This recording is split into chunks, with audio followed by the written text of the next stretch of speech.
భారతదేశం తన సరిహద్దు భద్రత విషయంలో రాజీ పడబోనని ప్రపంచానికి మరొకసారి చాటి చెప్పింది. సుమారు 3.6 లక్షల కోట్ల వ్యయంతో కూడిన రక్షణ కొనుగోళ్లకు ప్రభుత్వం గ్రీన్ సిగ్నల్ ఇవ్వడం కేవలం ఒక కొనుగోలు ప్రక్రియ మాత్రమే కాదు, ఒక వ్యూహాత్మక అడుగు. ఈ ఏడాది రక్షణ బడ్జెట్ ను 15% పెంచి 7.69 లక్షల కోట్లకు చేర్చడం ద్వారా ఆధునీకరణ దిశగా భారత్ ఎంత వేగంగా అడుగులు వేస్తుందో స్పష్టమవుతోంది.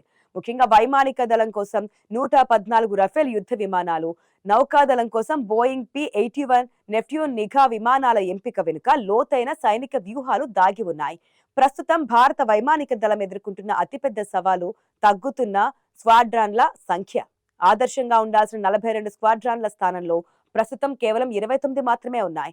గతేడాది ఫ్లయింగ్ కాఫిన్ గా పేరుపడ్డ MiG-21 విమానాలను పక్కన పెట్టడం, రానున్న 5-6 MiG-29, జాగ్వర్, మిరేజ్ 2000 వంటి దిగ్గజ విమానాలు రిటైర్ కానుండడం గగనతల రక్షణలో పెద్ద లోటును సృష్టించబోతోంది.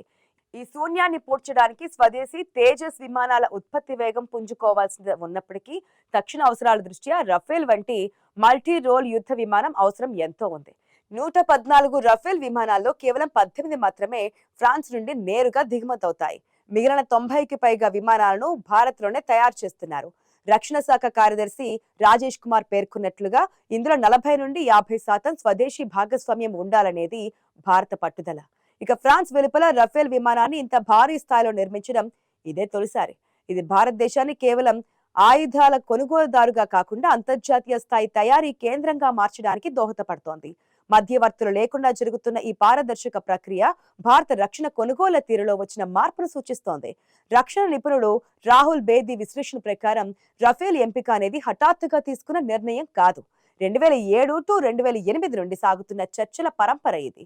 అమెరికాకు చెందిన F-35 వంటి విమానాల గురించి వార్తలు వచ్చినప్పటికీ భారత్ రఫేల్ కు మొగ్గు చూపడానికి ప్రధాన కారణం విశ్వసనీయత. అమెరికా సాంకేతికతపై ఆంక్షలు విధించే అవకాశం ఉంటుందనే ఆందోళన నిపుణుల్లో ఉంది. దీనికి భిన్నంగా ఫ్రాన్స్ గత 5 దశాబ్దాలుగా భారత్ కు అత్యంత నమ్మకమైన భాగస్వామిగా నిలిచింది. రఫేల్ విమానం అటు పాకిస్తాన్ వద్ద ఉన్న చైనా J-10 విమానాలను, ఇటు సరిహద్దుల్లో ఎదురయ్యే ఏ రకమైన సవాళ్లనైనా ఎదుర్కోగల అత్యుత్తమమైన ఎలక్ట్రానిక్ వార్ఫేర్ వ్యవస్థను కలిగి ఉంది. ఈ భారీ ప్యాకేజ్ లో ఇండియన్ నేవీకి కూడా పెద్దపీట వేశారు. INS విక్రాంత్, INS విక్రమాదిత్య వంటి విమాన వాహక నౌకలపై మోహరించేందుకు 26 రఫేల్ మెరైన్ జెట్లను ఆర్డర్ చేయడం కూడా జరిగింది. వీటి సరఫరా 2028లో ప్రారంభం కానుంది. సముద్ర గర్భంలో శత్రువుల కదలికలను కనిపెట్టేందుకు బోయింగ్ P-81 నెప్ట్యూన్ విమానాలు కూడా తోడవడంతో హిందూ మహాసముద్ర ప్రాంతంలో భారత్ ఎదురులేని శక్తిగా ఎదగనుంది. వైమానిక దళానికి అవసరమైన విమానాలు 3.5 ఏళ్ల తర్వాత అంటే దాదాపు 2029 టు 30 నాటికి అందుబాటులోకి రావడం ప్రారంభమవుతోంది.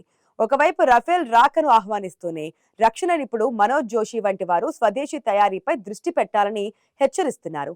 తేజస్ వంటి ప్రాజెక్టులు 45 ఏళ్లు గడిచినా కేవలం 3 స్క్వాడ్రాన్ల స్థాయిలోనే ఉండడం మన వ్యవస్థలోని లోపాలను వేలెత్తి చూపుతోంది. కేవలం విదేశీ విమానాలపై ఆధారపడడం కంటే సాంకేతిక పరిజ్ఞానాన్ని పూర్తిగా అందిపుచ్చుకొని సాఫ్ట్వేర్ అప్డేట్స్ విషయంలో స్వయం సమృద్ధి సాధించడం ముఖ్యమని వారు అభిప్రాయపడుతున్నారు.